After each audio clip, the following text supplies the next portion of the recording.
A mystery woman could be key in the Cleo Smith abduction investigation.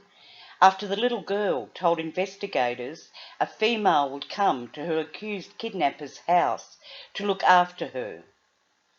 The new development came to light during delicate police interviews with the 4-year-old, who allegedly spent 18 days locked inside a house in Carnarvon in Western Australia's northwest.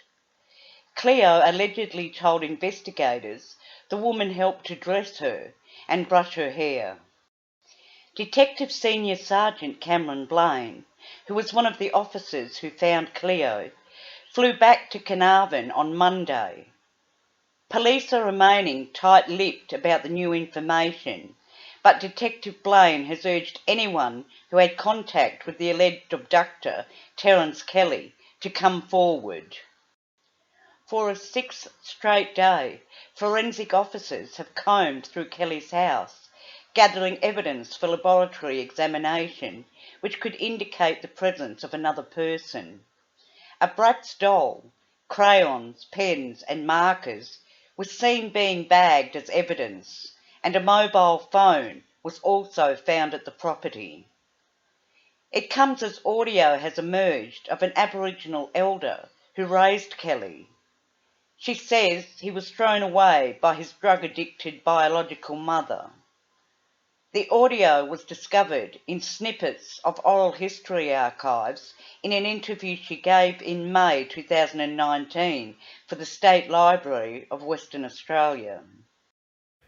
Police are tonight investigating whether the doll-obsessed man accused of abducting Cleo Smith had a partner in crime. Lead investigators have issued a direct appeal to anyone who had contact with Terence Kelly to come forward. The hero detective who rescued Cleo Smith back in town and not backing down. Detective Blaine, can you tell us how the investigation is going? It's going well. The focus this week is for us to ascertain whether there was anyone else involved. That's why we're still here. Terence Kelly might be a loner, but did the accused abductor act alone? It's the question police now need answering, flying into plane loads of reinforcements and forensic supplies. Signs the investigation is far from over. You know, we just asked that if there was anyone that had any contact with Mr. Kelly, whether you saw him, whether you met with him, whether you spoke to him on the phone during the relevant period, to please make yourself known to police. Detectives paying a visit to relatives of the 36-year-old today.